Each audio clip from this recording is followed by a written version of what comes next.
to access and watch. In-person public participation will be taking place tonight in accordance with the Chelmsford School Committee Public Participation Policy. Anyone speaking tonight during the public input portion of this meeting has notified the superintendent's office of the desire to speak and provided with these guidelines. Upon request, written comments received no later than 12 p.m. on the day of this meeting will also be read and made a part of the record of the meeting during the second public input session.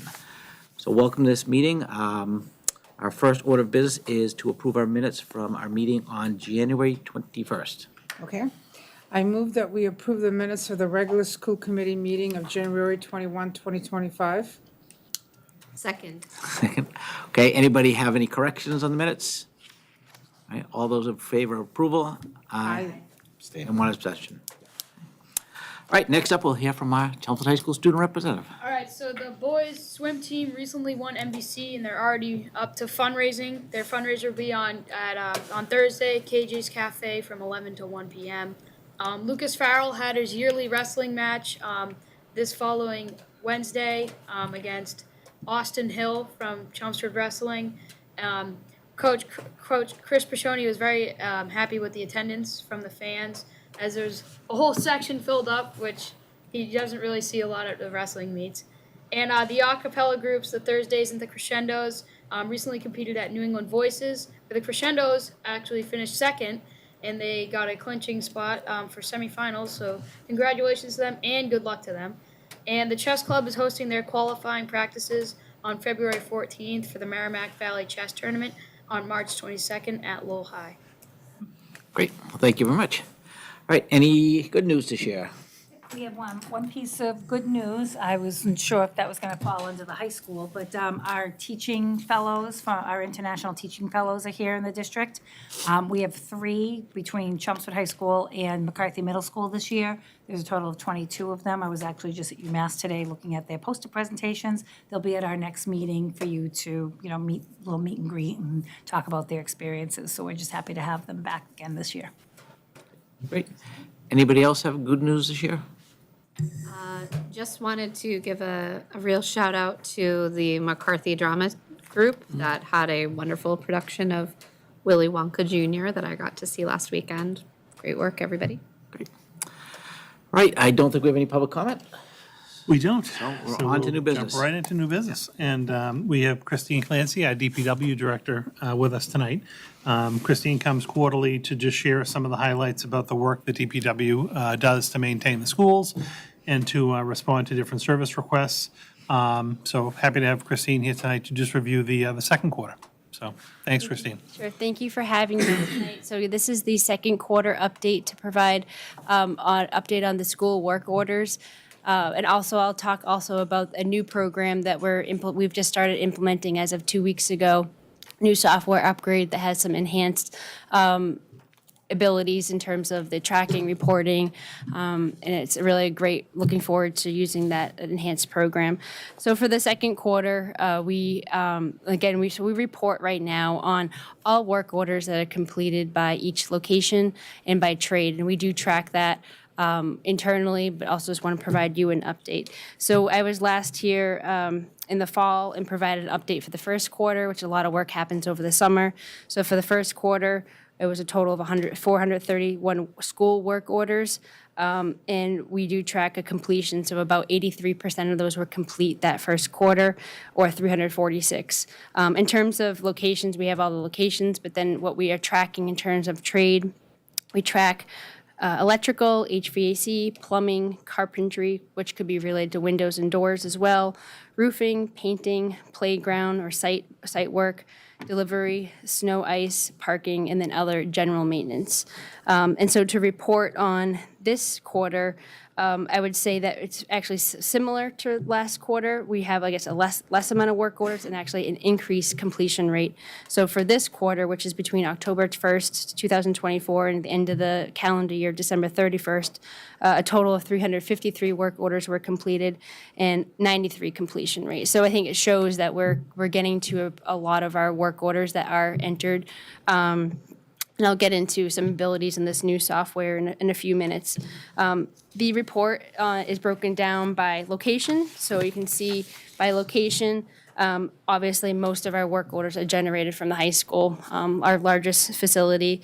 and then all the way down to this building where we have, probably the least amount of work orders. We show the completion per location, and that varies anywhere from 79%, which is here. Really, it's because it's 14 work orders and just 3 are just not complete, and all the way up towards 98%. Looking at by trade, and I think this is very helpful for us because this shows where we, have, if we have any workload issues or ongoing work. A lot of, and also if you look at each quarter, different, it depends. So we usually receive more landscaping, site, playground work orders in the summer. Now we're getting into, with the winter, there's more winter, like plumbing, roof, we see a lot. So for the second quarter, we always have a lot of general maintenance work orders, and that I think in terms of completion rate, that's about 95%.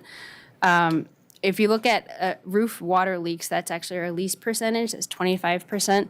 It's 8 roof leaks across the district. And a lot of that is because roof leaks are tricky. Roof leaks could become a plumbing issue. It could be a roof issue. I did look at those work orders specifically, these 8, and sometimes it's just a patch that we have to repair again. Also, sometimes a leak appears. We see a work order come in, and then when we go out there, we have to kind of see more, have another rain event to really follow up on that leak. So we do have those documented. We don't close them out until we repair them.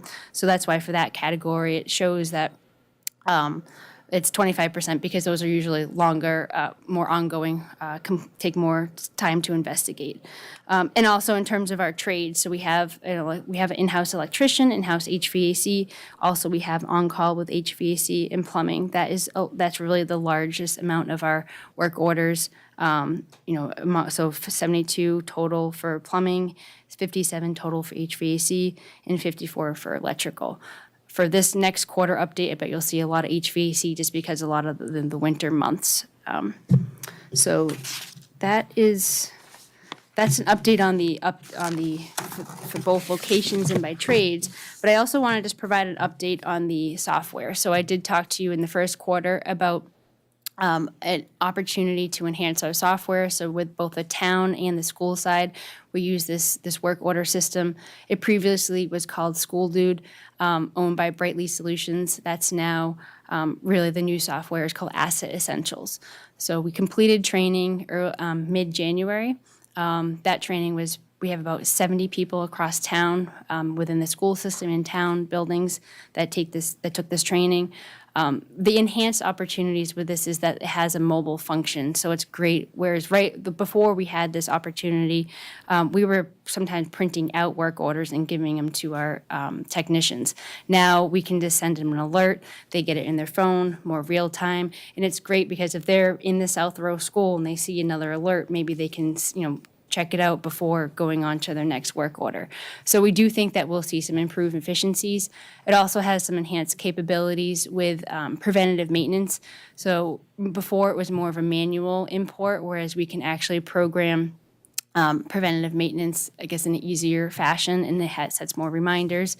There's more dashboard functions, so myself or Superintendent Lane can set up, he can go in and see, what's all the emergency work orders that popped up in this building. So there's different analytics that potentially could be provided. So I do think that, for this year, we have this reporting in this fashion, but next year, there's maybe some enhanced opportunities with how to report work completed. You can do days aged. And so happy to see how we transition to this program. We're in week 3. It's going pretty well. I haven't had I think people can easily access the program. The staff love it because they can, again, see things on their mobile. You can also upload photos. So both the person requesting and in closing out a work order can upload photos, and we can close work orders more real time. Whereas, again, that was something that was more manually done after the fact. And so a goal this year is really just to learn the software, which we're already doing a great job, but just start this transition. And then also this has an asset management function that School Do didn't really have. It was purely location-based and just generating work orders. Over time, we can actually tie some of the work orders to assets. So how many times did we service a boiler, and you can potentially put in labor hours, costs, and that's something for capital planning is going to be very useful in the future. So something to look forward to. Probably we might start looking at just boilers for the next year, but then over the years, we can work on putting some more assets. I don't know if there's any particular questions, whether our current reporting or the new system. Any questions? Great work as always.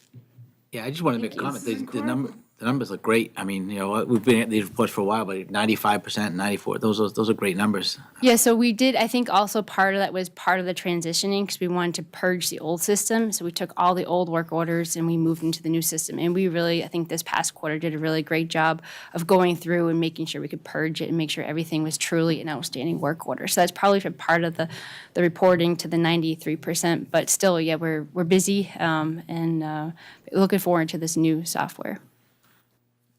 Marie, do you have a question? So, thank you. Yeah, I think it's just one fascinating, but really, this report, because one of the things I always have a hard time with is when we come up to the capital planning things, we need to replace the elevator, but then there's another thing that's just as important as the elevator. So now if you can tell that, the elevator has been serviced 20 times and it cost us this amount of money versus what the other item, it's gonna be good. Yes, over time, I think it will take some time to have all the information imported. But we are gonna try out just tracking it, or even just potentially hours spent on a certain asset. So yeah, that will be a useful tool in the future. Pretty good. Anybody else, questions or comments? I just want one question, on the roofing ones, are these roofs that we already are planning to work on? Like, I know we're doing something at South Road, we're doing something in McCarthy, a little bit something. Yeah, so I was looking at the particular work orders, and a lot of them are actually in the high school. And I know that roof is getting older. It's not in the immediate replacement, but so we'll look at that. So I think it's roofs that are planned in the near future, not in the current projects that we have from the South Row or looking at the McCarthy. Also, I know the Byam School, and also like sometimes these leaks aren't anything, and so we see a leak, we kind of tag it as a roof leak. It could be plumbing, and so I do need to loop back around with the one at Byam. But looking at the ones at the high school, they were associated with older sections of the high school roof. And that is coming up that is in the near term, I think in the next 5 years, if I remember. So it's becoming an older asset. All right, anything else? Any other questions? All right, well, thank you very much. Thank you so much. Thank you very much, appreciate it.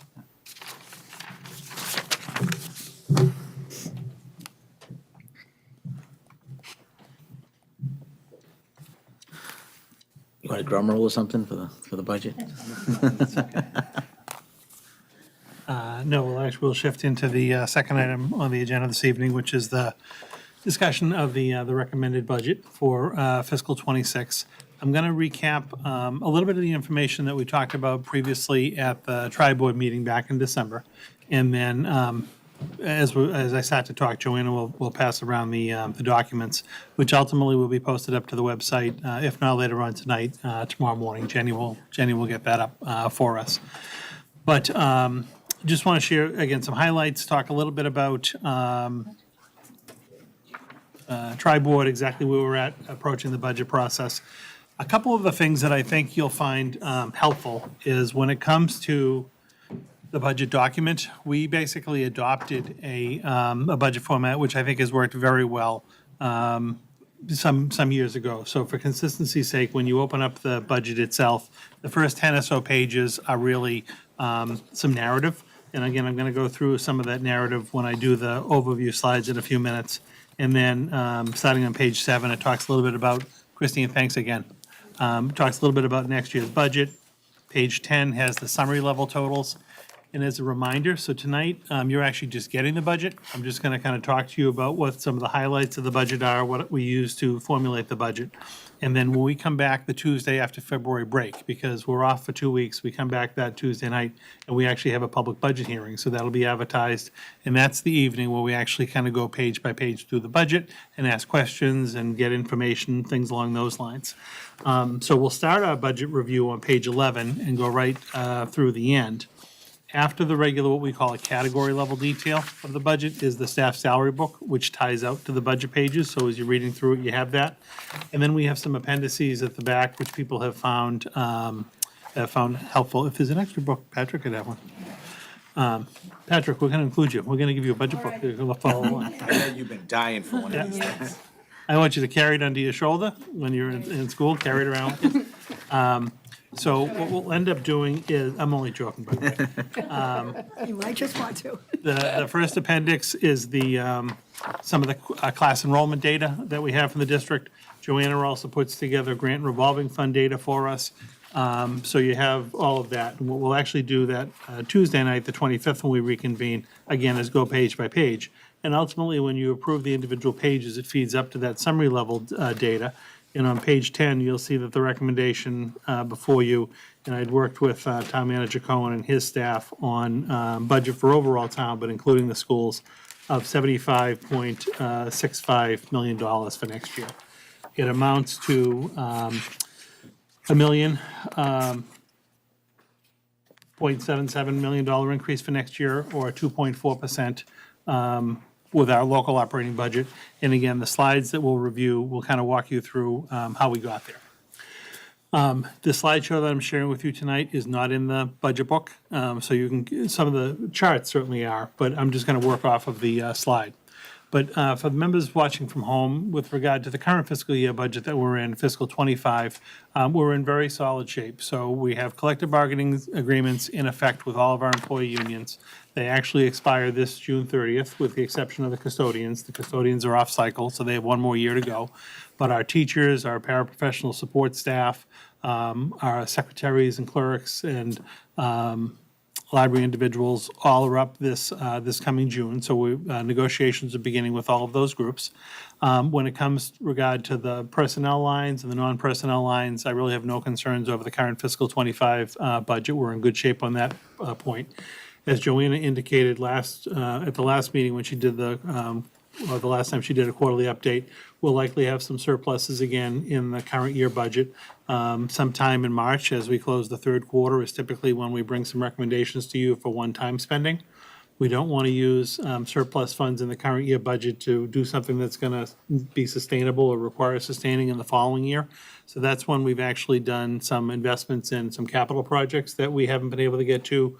That's a good time to buy some equipment if we need to. Sometimes we bought, curriculum materials, things along those lines.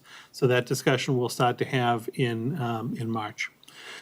To let you know kind of what goes into the budget process, Joanna and her staff in the business office, Donna the assistant, and I really in the fall start individual meetings. So we meet with individual schools, we talk to the individual departments, we get requests, we verify staff that are needed for the current programs that we have, programs that we would like to provide in the coming years. And that really work gets underway right around the end of October, and it runs right up until about Thanksgiving. And then between Thanksgiving and the holidays is when we actually do our projections on budget. We do our different scenarios that come into play. You recall we had a meeting with the Tri-Board in December and talked a little bit about the total townwide outlook on budgeting, and certainly fiscal '26 and '27 are going to be challenging years. I know it's been talked about, so I won't get too deeply into that. But when we get into the budget a little bit later, I'll touch on a couple of different areas that are going to affect us. But I think the budget before you this evening that you're going to have a few weeks to kind of read through. As you do that, if there's any questions that come up, please let me know ahead of time. I'm happy to provide you background information so that when we get together on the 25th, we can have a good conversation. So please feel free to reach out, ask anything you need to, so that we can have that hearing and kind of move through it. Before we get too deep into the budget itself, this was some of the data that we shared at the Tri-Board meeting. And again, we always try to benchmark ourselves statewide, what's happening in education across the state, what's happening in Chelmsford. We have different communities in the Merrimack Valley that we often compare with, whether it be our neighbors like Billerica or Tewksbury, North Andover, Lowell, Tingsboro, things along those lines. But the state actually each year comes up with what your 10 most comparable districts are, based on your demographics, based on the grade level configurations that you have. And they come up with some analysis and provide data with regard to where you stand with those individual districts. So one of the things that always is talked about when we take a look at finances across the state is how much it actually is costing to educate a student in districts, or per pupil expenditures. So the last year that we actually have published data from DESE is fiscal '23. If you recall, we're in fiscal '25, so it does definitely have a year lag because we're still going through the audits of '24. They won't be able to post those until they're audited. We've always tried to be kind of in the middle of the pack. You know, we haven't been a district that's been on the very top of the spending. We haven't been a district that's been at the bottom. Most of our trend data is typically in the middle. We will see that based on the fiscal '23 data, we actually did fall to the kind of the bottom third of districts with regard to per pupil spending in the state. The state average is actually, they're third from the top at $20,767 per child. And in Chelmsford for '23, we were at $16,909. And that's the in-district students that we have in the district. It doesn't take into consideration students who might be in out-of-district placements. Those are the actual students who are in the Chelmsford Public Schools classrooms at our 8 schools on any given day for education purposes. Has Newton been on our comps before? No, they actually just What is going on jumped. this year? Yeah, they just jumped in this year for the first time. So every year, the state takes a look at the data across the state to see who you're comparable with, because they do take a look at special ed data. They do take a look at your L population. They take a look at your overall, because Newton's much larger. They take a look at your overall demographics, and Newton happened to come up in our mix this year. We don't get to pick who they are, but I was a little surprised when Newton came in. Interestingly enough, Burlington used to be on. Burlington was on for a couple of years, and Burlington is a high-spend district, so they typically were at the top. I was a little surprised to see Burlington fall off, and then Newton was added. We have no control over it. It's just what we benchmark to statewide, but that was new this year. Another area that we take a look at, and you often hear, is how we're doing with regard to student-staff ratios. Again, this one was a little surprising because, again, we've typically been middle of the pack on this particular group. Does have a little bit to do with the different districts that the state is now saying are our comparables. And this, again, can be deceiving, so I want to throw it out there for people watching. We don't actually have 13.4 students in a particular classroom. What this is doing is just basically a district-wide benchmark. It's taking all students in your district and all licensed staff members that are working with them and just really dividing that to come up with a ratio. Newton, who's at the top, who has the most favorable, the lowest student teachers, they don't have 11 kids in a class either. You know, like we don't have 13. But this is just a good indication of kind of overall staffing-wise. And what it just says to me, and I think we'll talk about this certainly this year and the years to come, we're not overstaffed when it comes to teaching or support services, instructional services we're providing. And this is something that we actually tried to work on, having an attractive student-teacher ratio. And I think in the years to come, certainly we'd like to see that drop in for us to start moving a little bit towards the middle of the pack. You'll also see the state average, obviously, is right in the middle of the pack at just under 12 students. So we're not drastically off, but it certainly is a benchmark that communities use when they're taking a look at spending. Another area, and again, this will obviously come up as we're getting into negotiations with our employee groups. The fiscal '23 data on teacher salary is the last data that's been certified. And again, we typically had been middle of the pack on this one, and we did fall a little bit to the bottom third of districts in our comparables. Our average teacher salary for fiscal '23 was $86,504. Across the state, it was about 4,000 higher at $89,576, and you can see the range going up to almost $100,000 across the state with our comparable districts. A quick question on that. Yeah. So it's average teacher salary. So can that be varied based, like, is it possible that Newton just has a higher percentage of teachers at their higher steps than we might have at the moment? And therefore, Yeah, it so looks this- like they get a higher salary, but it might just be more of them happen to be there? Yes, it's individual district by district, so So you're you just taking a can't look tell at what your. it means in any town based on number of teachers at that average level. Yeah, I mean, Yeah. again, these are averages. When you take a look at, like, again, my read on this is when you look at like the 10 different communities, it's going to be a little bit all over the place. And we typically have tended to be more in the middle of the pack and making a little bit of progress. As we've talked about, and again, I'm sure we'll talk about negotiations, our entry point for teachers, really steps 1 through 5 or 6 are very attractive. You know, we're actually either number 1 or number 2 in our comparable districts when we take a look at the greater Merrimack Valley, because when you do look at teacher salaries, you're typically looking more at your immediate counterparts, because people aren't likely to travel more than a half an hour, 45 minutes to work. So some of these districts, like someone who's not going to probably drive from Lowell to Franklin, to work. It's just highly unlikely. So our pool for that is typically the Merrimack Valley communities that are directly adjacent to us. And we do know that we're number 1 and number 2 at the very low end of the pay scale. We're very attractive. We've done in negotiations what we call like an add drop in a couple of contracts. So we've added a step on the top and we've taken a step off on the bottom to make that entry a little bit higher. That's certainly helped us for recruiting purposes. It takes a little bit of time for those teachers to kind of work their way up the system. And what we do see is typically we fall a little bit short on the high end of the scale. So on the top of the teacher scale is where we kind of move to the middle of the pack. But because we're moving to the middle of the pack and some of the other districts are obviously above us on the top step, in most districts, the vast majority of their staff are on the top step. Like for us, over half of our staff is on top step. And if half of our staff on top step are only in the middle of the pack salary-wise, and you do a full averaging, we're then kind of moving down towards the bottom. Where other districts, if they happen to be paying higher than us, the bulk of their staff are on top step, their averages are just going to come out higher. So that's a lot of times why that happens. It's just a data point, again, to kind of look at It and to doesn't know. always give the complete picture. It's not as though our salaries are falling. It's the whole mix of. It's the distribution of staff on your salary grid. Right. In addition to the years of service, right? Because most That's what I'm most work saying. The that years way. of service could make a difference on, Newton might just have a lot of teachers at a certain level. More veteran Yeah, teachers, yeah, yes. yeah. And also degrees as well, because there are different contracts that have different degree columns. And you also typically receive additional funding additional compensation if you're in a higher degree lane. Those aren't always apples to apple comparisons either. And they have a much larger staff. It's, Well, right, but they have many more kids, so you have to kind of take a look at all the different data points together. And again, I don't ever say we need to be, at this particular point. I think this is just good information because you hear about it in public, you may hear about it kind of talked about. And just for comparison purposes, you want to kind of get a sense for like where you're stacking up compared to your comparable districts.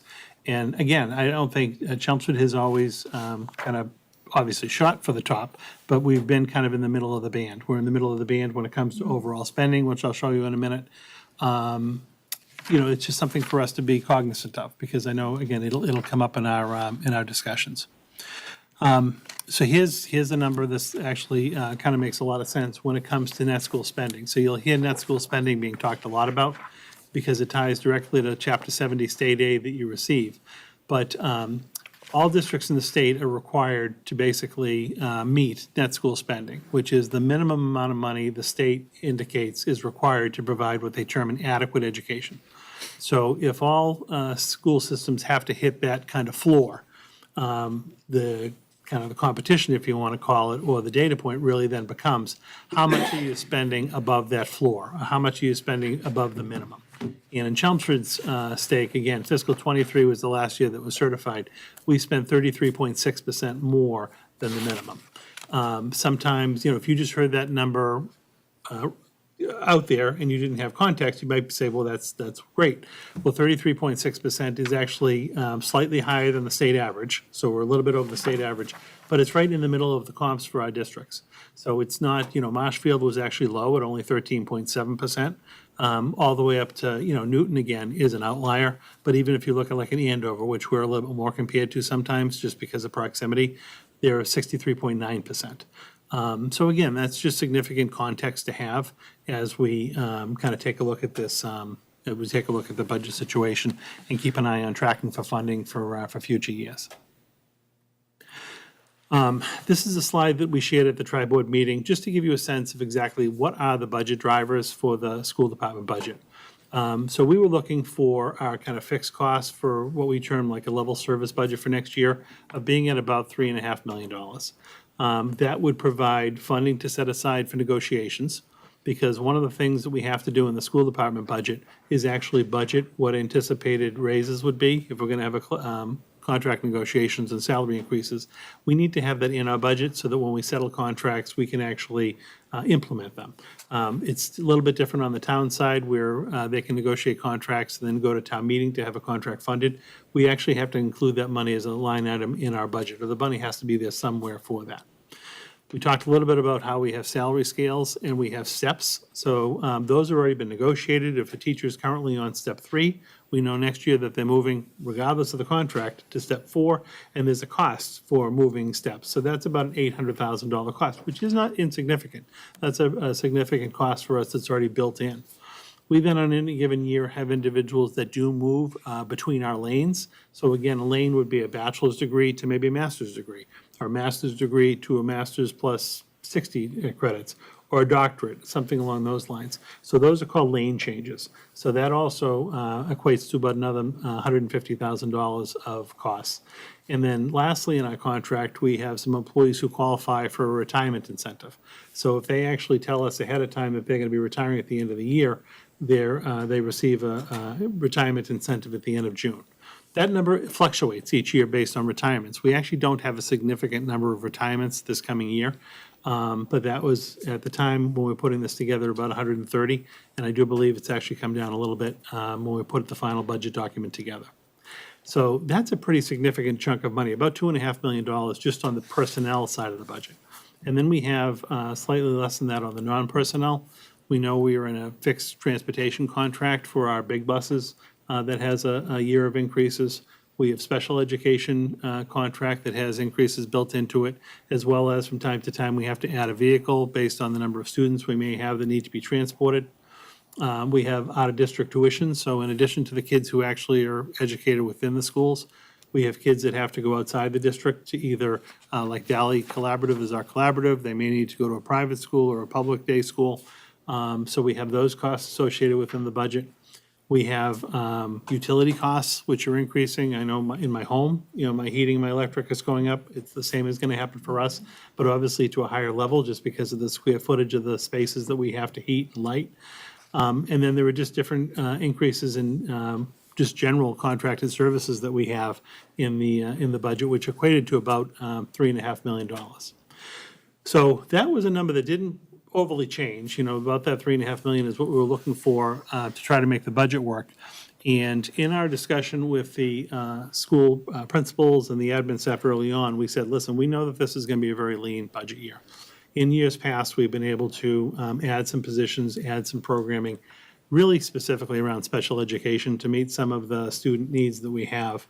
We're not really going to have the luxury to do a lot of that this year, so we really need to look at what we have and make sure that we're really spending the money wisely, that if there is a need that comes up that we need to fund, we need to find ways to do trade-offs within our budgets. So if we have to add something, we have to take something out. So basically, in the budget, that is what we've done. In the budget document itself, we have what we know for next year. So we know we already have salary schedules that are in effect now that are going to be there for next year. So we have budgeted, everyone advancing steps and lanes, as we talked about previously, because we know that that's there for the base. And if we negotiate a new contract increase, that contract increase is going to go on top of the steps and lanes. So we've already accounted for that. And the handful of teacher vacancies that we have, we've assumed savings from mostly a teacher would retire close to or at top step, and they'd be replaced by someone at a lesser step. So we have found averaging step 3 has worked for us for budget planning purposes. It's aggressive, but I think that's what we've done. Again, it has worked, and this budget takes that into consideration. The only two new kind of staffing scenarios that we have built into the budget, and these again fall into the realm of trade-offs.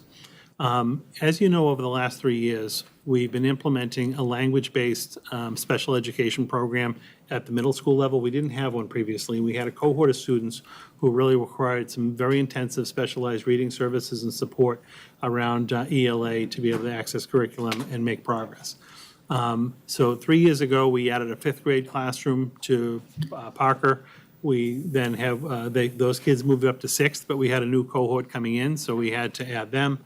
This past year, we added a 7th grade at McCarthy, so we do need to add a language-based teacher at McCarthy in the 8th grade because we have the cohort continuing. And this is actually going to be the last year that we have to add a teacher, because now we're going to have a teacher at each of the grade levels. We're going to have one at 5, 6, 7, 8, so we have to do that. We had to try to find a way to fund that. And we happen to have again, this is at McCarthy, we have a reading teacher who's going to be retiring at the end of the year. So our recommendation is to basically, that would be a trade. We would not fill the reading position at the McCarthy Middle School. Instead, we would hire a reading language-based position, which is also at McCarthy. I, number one, would want to tell you that, not just do it on my own without telling you, but at the same time, those funding sources are on 2 different sections of the budget. So when we come to the budget, you're going to see a reduction in general reading teachers, and you're going to see an addition in special education reading teachers. But they fall in 2 different areas of the budget. But that's basically just a trade-off. It's net neutral to the budget. It's net neutral to FTEs. McCarthy, the other request for them is we talked about this a year ago and weren't able to do it this particular year. They would like to add an additional supervisor of students position or an additional student support position to help with student supervision, both during the hallways, bathrooms, cafeteria, things along those lines. We have now, by doing this middle school model, I do think it's working well at 5, 6, 7, and 8. But we do now have all the 7th and 8th grade students, which is typically because of age, tend to be a little bit more rambunctious than the 5th and 6th and even the elementary kids. We could use a little bit more supervision with the students. They're willing to add that additional supervisor of students position, which would give them 2. And what they propose is kind of doing a looping almost, having someone work primarily with 7th, another work with 8th, and then kind of loop out with the students. But they would fund that by reducing a copy clerk position in their school, and then also a lunch and recess aide position in their school. In your packet, you have a memo from the principal with the rationale for this. Part of the rationale, obviously, we're concerned about time and if a student's at lunch and recess or whatnot. The supervisor of students position would actually be in the cafeteria or on the playground at the same time the lunch and recess aide was there. And they actually have not been able to fill one of the positions. They have an open lunch and recess aide position. So they had actually just kind of repurposed that portion of the funding to be able to account for this. So again, overall, it's 2 FTEs going down to 1 FTE, but the 1 FTE costs more than the 2 FTEs. So that's been balanced and accounted for in the budget.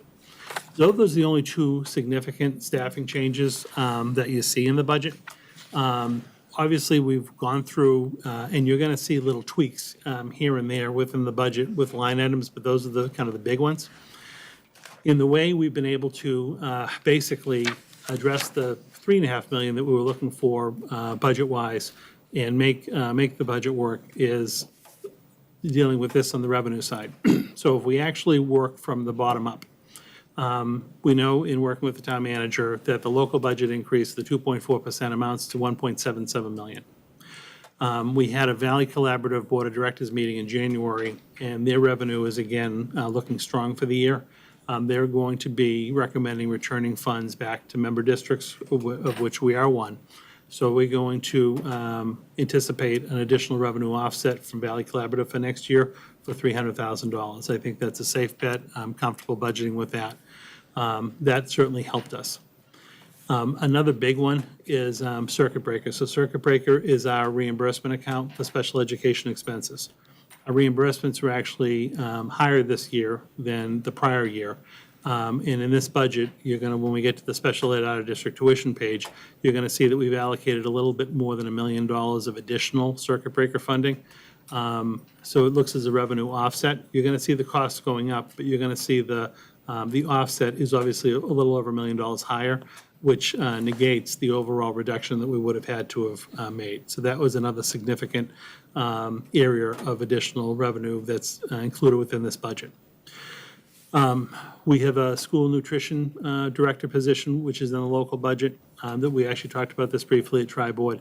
That position is eligible to be paid for out of the school nutrition revolving fund. So we're going to change the funding source for that. So we're going to recommend removing the 1.0 FTE and that salary and shifting that 1.0 FTE and salary to the revolving fund. So it basically has a little over $100,000 net impact reduction to the local operating budget. And then, I'm sorry, can I just ask a question? What funds the school nutrition revolving fund, now that students are not paying for? it's reimbursements from the state and federal government state. for food. So it used to be three-part. You used to be able to kind of pay for meals, breakfast, lunch, things along those. Right. And we always got a state and a federal reimbursement. Now it's basically just all state and federal reimbursement. We don't, do we actually take in any money for snacks and things? Yes. Oh, go ahead and speak to it if you like. I don't think it's significant, though. Right, so if a student, maybe they wanted an extra slice of pizza, that we charge for an extra bag of chips or a extra, ice cream bar, those we collect funds at the register, but the regular breakfast and regular lunch is at no cost to families. Got it. I guess I'm just trying to figure out how we have an extra 110,000 for that line now that we didn't previously have, if I imagine costs aren't going up very much since we're only having a few things that cost anyway. Things in the food service revolving fund used to be much tighter than they are now. Got it. So, and again, Joanna can talk more to this than I can, but during COVID, when the reimbursements were coming in and really just, you want to address this, coming in at a higher rate than we were expending, we've actually built up a pretty good cushion in the food service revolving fund. Could we have actually offset it last year? Yes, it's just been something that we haven't done. That position was always part of the local budget. There could be a time in the future where if the reimbursements don't continue, if the state ever went back to not giving you a higher reimbursement and we had to go back to charging meals, we may see our participation drop. We may see the revenue at the end of the year in that fund go down or get to the point where we can't sustain it. But for right now, we actually do have a healthy balance in that account and we can sustain it. And just given the tightness of budgeting, we felt that that was appropriate. Yeah, that's fine. I just want to make sure it wasn't like we were going to start finding like ways to charge for food even though the state's covering it and things Oh, like no, that. no, it's from the fund, but do you want to maybe just talk about the kind of extraordinary reimbursement we've gotten and how that has all to date played out? Sure, so like the superintendent said, back during COVID, the reimbursements started to grow then, and our staffing model was pretty small then. Remember, families would just come and pick up their food and this and that. So that's when the reserve kind of started to build, and we really weren't purchasing any capital equipment or that for the kitchens at that time because we were doing everything out of the high school. So that's when the reserve really started to build. And then, once everybody came back, participation just really soared. And then, so we staffed back up. And then, with the millionaires tax and everything, the governor did the state reimbursement rate much higher. So those combination of things over the past 5 years have caused our reserve to grow. So now we're implementing plans to utilize them within the guidelines and still keep some reserve available, as the superintendent said, if things change, because if the state funding goes away and we have, decreases back to how it used to be, participation will likely decrease because it would be at some cost to families, and we'll adjust as we need to. Thank you. And at the very top of this page, as a way to kind of close the gap as well, you will see when we get to that page of the budget book about a $250,000, $225,000 reduction in the number of tutors that we're supporting through the local budget. So we have always had kind of interventionists or tutors through the Title I grant, and that's been kind of very targeted towards specific schools, specific needs. And then some years ago, I want to say 3 or 4 years ago, probably right as we we're kind of entering COVID, we wanted to supplement some of those positions and have additional tutors in the building. So we actually funded in the local budget tutoring positions. These are part-time positions within the schools. Tutors might go in 3-4 days a week, to work small group with students, classroom teachers, and whatnot. The last year's budget actually accounted for 18 tutors. As you know from and we've talked about this in previous meetings, but as you know from some of the reporting, we haven't been able to fully staff the 18 positions. It's been very challenging for us to be able to hire tutors and interventionists, not only in our school system, but in other school systems. Typically, we look for certified licensed teachers. oftentimes, this is a pool of people you would hire if you had an opening. So if you have a long-term sub-opening, if you have a permanent opening, sometimes people are kind of waiting as tutors to then jump into a more permanent job. So we've had some difficulty actually hiring the 18. We actually increased the rate last year, if you recall this, right at the beginning of the school year, to be a little bit more attractive again. We still have some openings among the tutors. And the recommendation is basically to cut the equivalent of 12 FTEs, but they are part-time FTEs, and leave 6 tutor positions in the budget that we can allocate based specifically on need for next year. I think it makes sense that we be able to hire and find 6 good, competent tutors as needed, be able to take a look at the Title I funding that we actually receive, because that sometimes can change year to year, or even which schools are targeted, which can receive it, which can't. But it would still give us a little bit of flexibility in the budget to be able to allocate some tutors where we need to. But we do need to make that reduction, first, because we really got to make this budget come together and make the number work. This is an additional service as opposed to a core service that we have in the schools. And again, we have been hamstringed a little bit in actually hiring for these positions, so we do have some that are open, or even during the course of the year, might be short-term. You might start as a tutor, but then when something opens up full-time, you jump into the open role. So it's not going to be too impactful to actual people. It isn't a situation where if we were to lay someone off, we then have to almost assume some kind of an extra, say, unemployment cost. So I think this is going to be doable for us, still allow us to have some flexibility with the 6 remaining, but basically for budgeting purposes, reducing 12 of the tutors.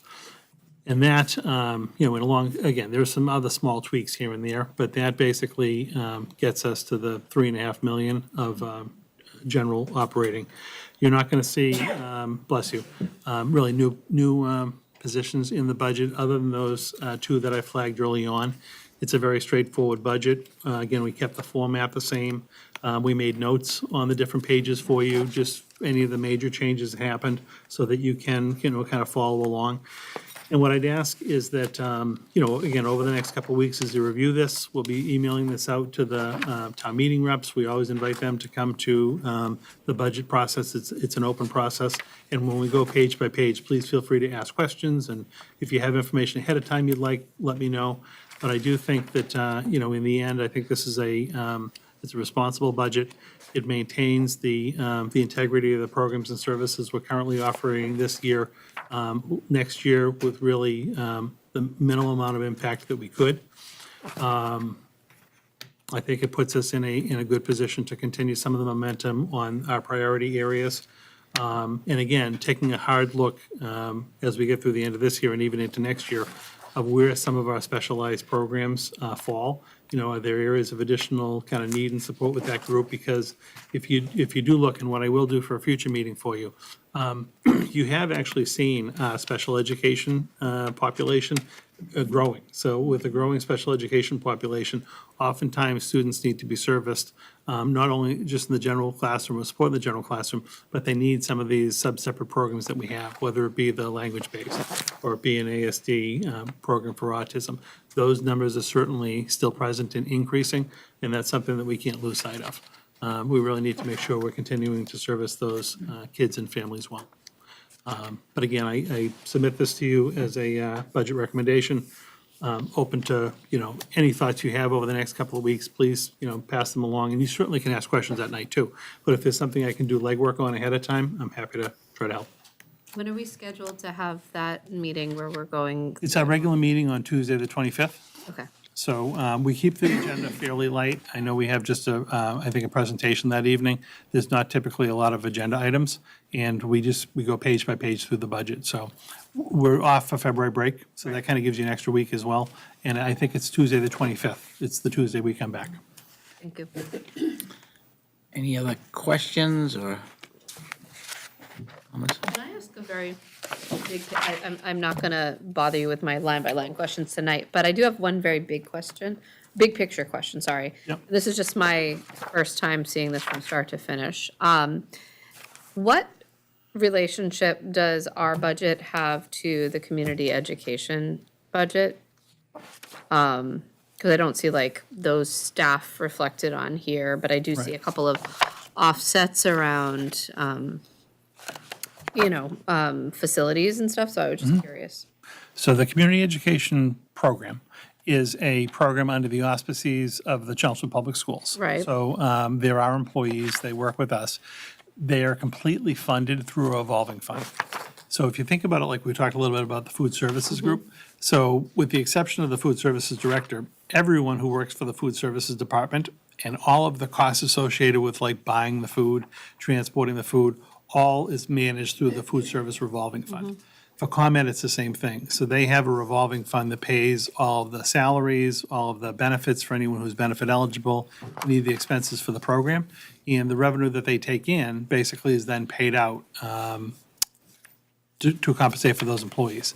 We don't have them listed like individually within our budget, and their program budgets aren't here because they're not actually approved by the school committee. That their budget does not go forward to like town meeting in April. So what the school committee is charged with is appropriating a local operating budget, Right. which is the number that's before you today, and that's what actually goes on town meeting floor. But at the very back of the budget book, one of the appendices, is it C or D, Joanna? The last one. The last one. Those are a listing of all of the revolving funds that we have. And they're included as childcare. So you can see, like, the estimated balance at the end of the year for them is listed at just under 2 million, 1,996,000. So it's that particular fund, the fund code 507, that would pay for all of the, again, salaries, wages, any expenses associated with that program. Okay, thank you. And just, while you're there on this one, at the very top of that page is the food nutrition account, the CAF revolving fund. Yep. And you can see that's actually estimated to have a balance of 4.2 million at the end of the year. So to take $100,000 out is not going to impact their programming. Okay, and so you mentioned childcare, but the, like, let's say, evening programming offered by community education would be under adult education, is that correct? Yeah, the Line 506. 506. Okay, thank you. All right, any other questions? Just one thing, maybe for a future session, I would like to talk about what the, we should probably start planning for, like, what's our portion of money that comes from federal government, Title I, all that stuff. There's some new executive orders coming out this week. So, Yeah, I sent Dennis an email asking for that at some point too. Yeah, I don't know if How it'll- we might be affected. right, I don't think it'll obviously affect this year, but next year, there's gonna be, anyway, I would just like to know what our federal, Is it in the grant section? It's in the grant section, and it's also in our quarterly reporting. I put very small, I put, and so there's not that many, but it's a lot of money. And the other thing that's federal is what we just talked about is a portion of the school nutrition, that meal reimbursement comes from the USDA, which is federal. So those are the big federal items. all right, thank you. I'm just thinking out loud here, John. When we do like the third quarter report, do you think we could just kind of call out the federal? Would that be okay with you? I just want to plan, right? If something does go missing, Right. we just need to know what those look like. Right. And we do have to plan. We've done this before, so. I think we're definitely fine for the current year that we're in. Yeah, yeah, So yeah. if we do that with the third quarter report, it'll be like the April timeframe, and we can do a special call out for the federal grants. I'm thinking ahead, yeah. So when we look on Appendix C, and it's designated as either federal or state. And actually, in Appendix C, there happens to be 2 years' worth of grants in this appendix. Oh, okay. And then in the final one, we'll just put 1 year. But, right, it does say federal, so Title I, 2A, Title III, Title IV, those are the main 4 federal. That's good. And then on special ed, the 240 grant, Yeah. IDEA, that's federal, and early childhood, that's federal. So those are the big 6. Nice. And USDA, school nutrition. Thank you. Anything else? Just to reiterate what the superintendent said, if everybody kind of looks through the pages and just writes down questions, and just make an appointment, come in, ask the questions. you know, get those answers, and then we meet together as a group, then we'll all kind of be on the same page, so. And I know you'll be available Oh, yeah, I all enjoy during this. February break and all this stuff. Yeah, yeah, no, we definitely, individually, I'm happy to meet with you. And again, if you want to send stuff ahead of time, that's great. If not, we can work on the fly. I just hate something to come up that night that I'm not prepared for, and then have it hold up your deliberations at all. All right, well, thank you. Thank you. All right, nice job. It's always Jay's favorite thing. So we'll get, It is. It is. I do, I You do. really eat the budget. I do enjoy budgeting. So I'll either get that posted later on tonight or tomorrow morning to the packet, and then we'll have it up on Joanna's page on the website as well, just for the viewing audience. Okay. And then the last thing for me tonight is just the approval of two field trip and travel requests. The first one is Chelmsford High School students who qualify for DECA to go to the Mass State Career Development Conference in Boston, February 27th through March 1st. And the second is a year from now. This is the interested students enrolled in Spanish at the high school to go to the Almeria, Spain. And this is the exchange program trip. Okay. All right. I move that we approve the field trip by Chelmsford High School qualifying DECA students, Mass State Career Development Conference, which is for February 27th through March 1st, 2025 in Boston, Mass. Second. Okay, any questions? All right, all those in favor? Aye. 5-0. I move that we approve the Chelmsford High School interested enrollment, students who are interested and enrolled in the Spanish program, cultural exchange program for April 17th through the 27th, 2026 in Almeria, Spain. Second? All right, I'll send some kids to Spain. I'll second that. any questions? Busy daydreaming about going to Spain. Do we have students going anywhere this year? Or? Well, the students, We have the French students are doing that experience. Right. So they're going in April. the high school French students, didn't they go this fall? We had some, we had some already They went. came to Oh, us. they came to us. Okay. And then. No, some went. No, the students from France came to us, and then our students are going to. Did we have eighth graders last year go to They France? no, the eighth graders go to. The eighth graders go to Quebec. Quebec. Quebec. No, I know a kid who's a freshman now who went to France Well, as part of this whole program. no, we definitely don't have middle school kids going to France. Our middle school kids This go is to Quebec. I mean, it might have been a family trip. But we only send high school kids to the over Okay. one. All right. They do go to Quebec.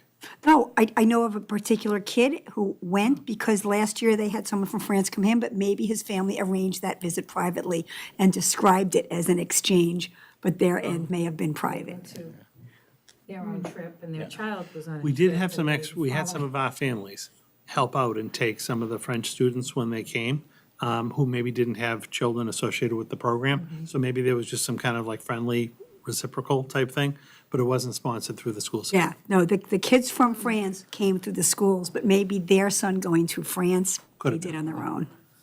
And we like alternate Spain and France, really? Okay. Yeah, we That's had the those Spain. two. Confusion, but that's our goal, so Okay. that it's not, overburdened, or students are trying to go to both pieces. It gets, so that at least it's like twice during their high school Yep. career, rather than asking every year to go. It's a lot, that's a burden on a parent.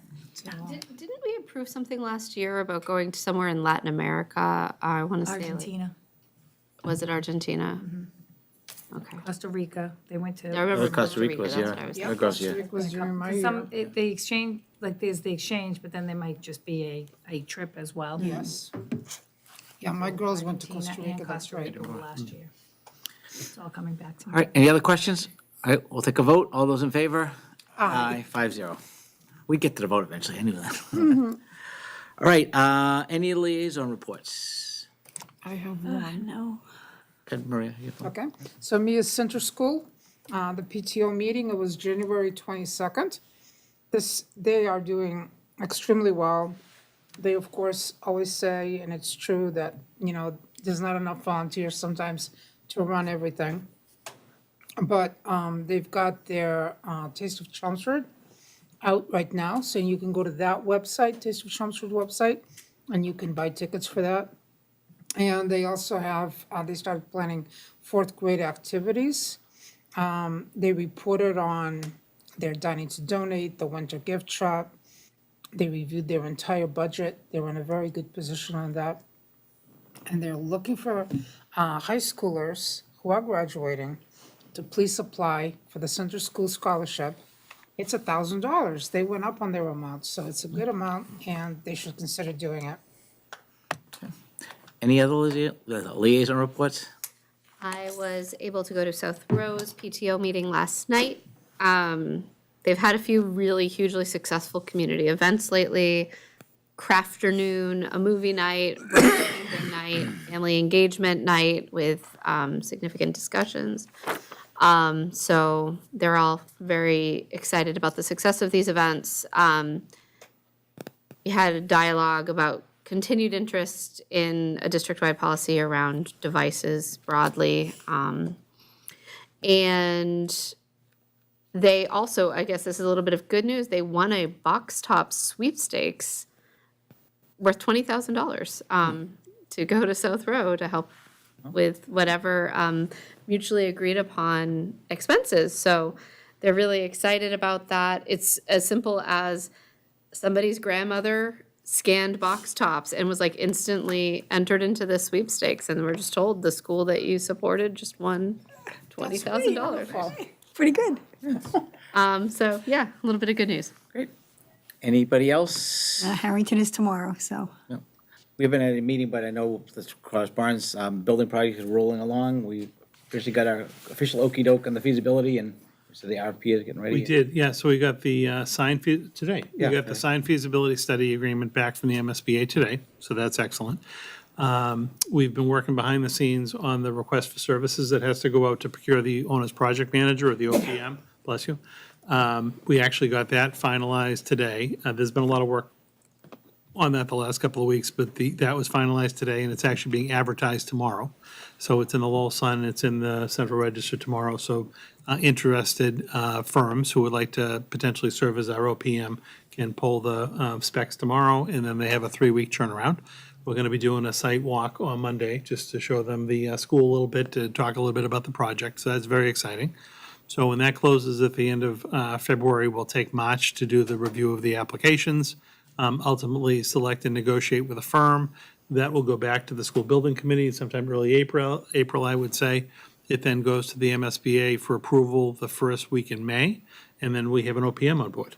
Once the OPM is on board, then we can do the next key step, which is the designer. So between the end of May and the summer, we'll work to do a similar type process, a request for services. We'll get a designer on board to really be able to hit the ground running when we get back to school in the fall. And the next school year is going to be busy. So right from September to June is going to be a lot of work to take a look at community meetings, community input, what we'd like to see, really fully vetting those 3 options. Cost estimates, going out to look at other districts who have opened up new schools recently to figure out what's working for them, what's not working for them. Next year is going to be very busy, but key step is getting that OPM on board. So that's going to be advertised tomorrow.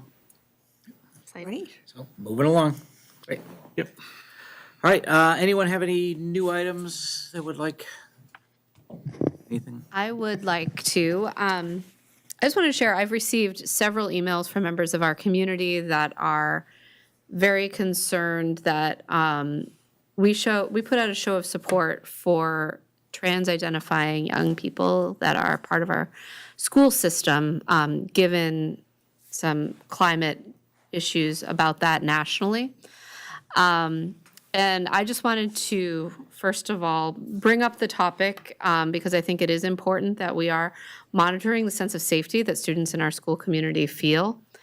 I also wanted to note, I spent some time looking through our own policies and our family and student handbook, and I just wanted to remind members of our community that are trans-identifying or somebody that they love is trans-identifying, that we do have some really clear and really supportive guidelines in our school and family handbook that is guiding what happens in our schools this year. And I hope that we as a school committee can stay closely monitoring if needs arise in the coming months for that and other vulnerable populations in our community. Great. All right, anybody else have anything? I just second that because I know we've heard from people. Right, okay, great. All right, no extra public comment that I saw, no emails, so I will take a motion to adjourn. I make a motion to adjourn. I'll second. I'll give it to Susan. All those in favor? Aye. Aye. 5-0.